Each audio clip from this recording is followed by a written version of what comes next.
കോഴിക്കോട് പേരാമ്പ്രയിൽ നിന്നും ഫോറൻസിക് കണ്ടെത്തിയ വസ്തുക്കൾ ശാസ്ത്രീയ പരിശോധനയ്ക്ക് അയച്ചു. പേരാമ്പ്രയിൽ സംഘർഷമുണ്ടായ സംഭവത്തിൽ 5 UDF പ്രവർത്തകരെ പോലീസ് അറസ്റ്റ് ചെയ്തു. അതേസമയം ഷാഫി പറമ്പിൽ MPയെ ആക്രമിച്ച പോലീസുകാർക്കെതിരെ കർശന നടപടി ആവശ്യപ്പെട്ട് കോൺഗ്രസ് സമരത്തിനൊരുങ്ങുകയാണ്. റിയാസ് കേമാറാണ് വിവരങ്ങളുമായി ചേരുന്നത്. റിയാസ്, ഈ ഫോറൻസിക് പരിശോധനയ്ക്കായിട്ട് അയച്ചിട്ടുണ്ട്. അപ്പോൾ എന്തായാലും കണ്ടെത്തലുകൾ ഉണ്ടാവും. ആരോപണം ശക്തമാണെങ്കിൽ ആ ആരോപണത്തിൽ വസ്തുതയുണ്ടെങ്കിൽ കോൺഗ്രസ് അത്രത്തോളം ശക്തമായി ആ ഒരു വിഷയം മുന്നോട്ട് വെക്കുന്നുണ്ട്. അതോടൊപ്പം ഈ ഒരു സംഭവവുമായി ബന്ധപ്പെട്ട് 5 UDF പ്രവർത്തകരെ അറസ്റ്റ് ചെയ്തിട്ടുണ്ട്. അപ്പോൾ ഇത്തരത്തിലായിരിക്കും കോൺഗ്രസിൻ്റെ പ്രതിഷേധം ഉണ്ടാകും എന്നുള്ളത് സുനിശ്ചിതമാണ്. അതോടൊപ്പം ഈ നേരത്തെ തന്നെ കോഴിക്കോട് DCC പ്രസിഡന്റ് കൃത്യമായി പറഞ്ഞിരുന്നു, കൃത്യമായ ഓരോ ഇടവേളകൾ, അതിനനുസരിച്ച് ഞങ്ങൾ കൃത്യമായി ഈ സംഭവത്തിന് പ്രതിഷേധിക്കും.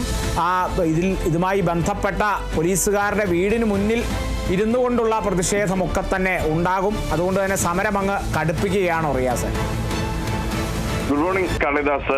പേരാമ്പ്രയിൽ ഒക്ടോബർ 10-ന് ഷാഫി പറമ്പിൽ MPക്ക് നേരെ പോലീസ് അതിക്രമം ഉണ്ടായ സംഭവമടക്കമുള്ള സംഘർഷത്തിലാണ് ഇപ്പോൾ 5 UDF പ്രവർത്തകരെ പേരാമ്പ്ര പോലീസ് അറസ്റ്റ് ചെയ്തിരിക്കുന്നത്. ഒരാൾ കൂടി അധികമായി കസ്റ്റഡിയിലുണ്ട്. അയാളെ ചോദ്യം ചെയ്തു വരികയാണ്. അങ്ങനെ നിലവിൽ 6 പേർ കസ്റ്റഡിയിൽ, അതായത് അതിൽ 5 പേരെയാണ് ഇപ്പോൾ പോലീസ് അറസ്റ്റ് ചെയ്തിരിക്കുന്നത്. മറ്റൊന്ന്, ഇന്നലെ ഈ പേരാമ്പ്രയിൽ സംഘർഷം നടന്ന സ്ഥലത്ത് ഫോറൻസിക് പരിശോധന നടത്തിയിരുന്നു. അതിന്റെ ഒരു പ്രധാന കാരണം പോലീസ് ആരോപിക്കുന്നത് പോലീസിന് നേരെ UDF പ്രവർത്തകർ സ്ഫോടക വസ്തു എറിഞ്ഞിട്ടുണ്ട് എന്നുള്ളതാണ്. അതിന്റെ സ്ഫോടക വസ്തു എറിഞ്ഞു എന്ന് സംശയിക്കുന്ന തരത്തിലുള്ള ദൃശ്യങ്ങളും പുറത്തു വന്നിരുന്നു.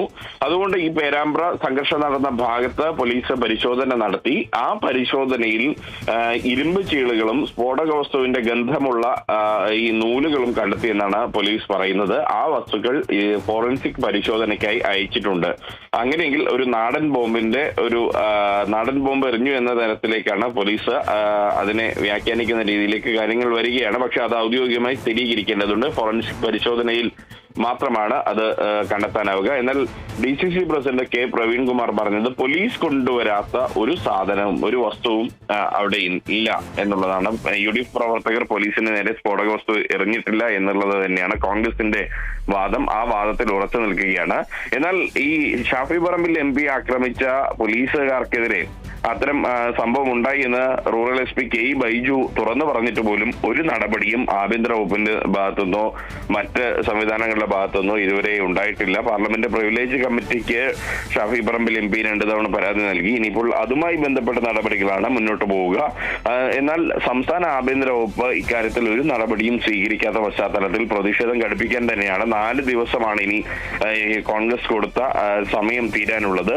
ആ സമയത്തിനിടയിൽ എന്തായാലും ഈ നടപടി പോലീസുകാർക്കെതിരെ, ഷാഫി പറമ്പിൽ MP ആക്രമിച്ച പോലീസുകാർക്കെതിരെ ഉണ്ടായില്ലെങ്കിൽ കോഴിക്കോട് റൂറൽ SP ആയിട്ടുള്ള K ബൈജുവിന്റെ വടകരയിലെ വാടക വീടിന് മുൻപിൽ വലിയ ഉപരോധ സമരമായിരിക്കും കോൺഗ്രസ് സംഘടിപ്പിക്കുക. പ്രത്യേകിച്ച് പോലീസ് ഇപ്പോൾ ഏകപക്ഷീയമായി UDF പ്രവർത്തകർക്കെതിരെ മാത്രം നീങ്ങുന്നു എന്നൊരു ആരോപണം കൂടി UDFന്റെ ഭാഗത്തുനിന്നുണ്ട്. അതിന്റെ അടിസ്ഥാനത്തിലുള്ള ഒരു പ്രവർത്തനങ്ങളുമായാണ് UDF പോവുക. ഇന്നിപ്പോൾ LDF ഇതുമായി ബന്ധപ്പെട്ട് പേരാമ്പ്രയിൽ വിശദീകരണ പൊതുയോഗം വൈകിട്ട് 5 മണിക്ക് വെച്ചിട്ടുണ്ട്. ആ ഒരു വിശദീകരണ പൊതുയോഗത്തിലേക്ക് LDF നേതാക്കൾക്ക് ഉന്നയിക്കാവുന്ന ആരോപണങ്ങൾക്ക് വേണ്ടി മാത്രം പോലീസ് പ്രവർത്തിക്കുന്നു എന്ന ഒരു ആരോപണമാണ് UDFന്റെ ഭാഗത്തുനിന്നും ഉയരുന്നത്. EP ജയരാജൻ, CPM നേതാവായിട്ടുള്ള EP ജയരാജനാണ് ഈ പരിപാടി ഉദ്ഘാടനം ചെയ്യുന്നത്. അങ്ങനെ CPM രാഷ്ട്രീയ വിശദീകരണ പൊതുയോഗവുമായി പോകുമ്പോൾ UDF സമരത്തിലേക്ക് നീങ്ങുമ്പോൾ 5 UDF പ്രവർത്തകരെ അറസ്റ്റ് ചെയ്തിരിക്കുകയാണ് പോലീസ്. കളിത ശരി, റിയാസ് കേമാറാണ് വിവരങ്ങൾ നൽകിയത്.